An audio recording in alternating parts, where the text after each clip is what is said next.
નમસ્કાર મિત્રો, ઠાકોર સમાજના બંધારણ મુદ્દે ચાલી રહેલા વિવાદ વચ્ચે નાત બહાર કરાયેલા કલાકાર ગબ્બર ઠાકોરે હાલ ફરી એક વખત મોટો ઘટસ્ફોટ કર્યો છે. કલાકાર ગબ્બર ઠાકોરે વિડીયો શેર કરીને અનેક મોટા દાવા કર્યા છે. સોમવારે પાટણમાં યોજાયેલી ઠાકોર સમાજની બંધારણ સભામાં ગબ્બર ઠાકોર અને અર્જુન ઠાકોરને ખુલ્લી ઓફર અપાઈ હતી. સભામાં કહેવાયું છે કે જો ગબ્બર ઠાકોર માફી માગશે તો સમાજ માફી આપવા વિચારશે. તો નાત બહાર મૂક્યા બાદ ગબ્બર ઠાકોર ઢીલા પડ્યા હોય તેમ લાગી રહ્યું છે. તેમણે વિડીયો શેર કરીને સમાજની માફી માંગવાની પણ તૈયારી બતાવી છે.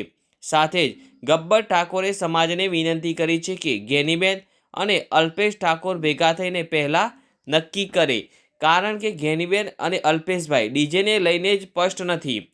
ઉપરાંત ગબ્બર ઠાકોરે વધુ એક ઘટસ્ફોટ કરતાં કહ્યું કે 5 જણાએ મારા વિરુદ્ધ મોટું કાવતરું ઘડ્યું છે. આ મામલે વધુમાં સમાજ આગેવાન ચંદનજી ઠાકોરે જણાવ્યું કે હાલ આ વિવાદ શાંત થયો છે. ગઈકાલે કલાકાર અર્જુન ઠાકોર અને ગબ્બર ઠાકોર બંને ભાઈએ સમાજના આગેવાનોની એક બેઠક બોલાવી હતી, જેમાં લવિંગજી, કેશાજી, અમૃતજી અને બધા આગેવાનો હાજર રહ્યા હતા અને તે સમયે જાહેર સભામાં તેઓએ ભૂલ સ્વીકારી છે. હવે જાબડિયા ગામના આગેવાનોના નિર્ણય બાદ આ વિવાદ સમેટાઈ જશે.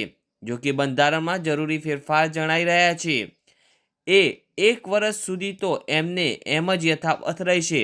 જો જરૂર પડશે તો આવતા વર્ષે 4 જાન્યુઆરી 2027 અમારા બંધારણના દિવસે તેમાં ફેરફાર કરીશું. જ્યારે આ મામલે કાંગ્રેસ ધારાસભ્ય અમૃતજી ઠાકોરે કહ્યું કે ગબ્બર ઠાકોર અને અર્જુન ઠાકોર બંને ભાઈ માફી માગે તો સમાજ માફ કરશે. તેઓ સમાજના દીકરાઓ છે અને નાની મોટી ભૂલો તો સૌ કોઈથી થાય છે, જેથી તેઓએ 1 વર્ષ નાત બહાર કરાયાનો નિર્ણય પાછો ખેંચી શકે છે.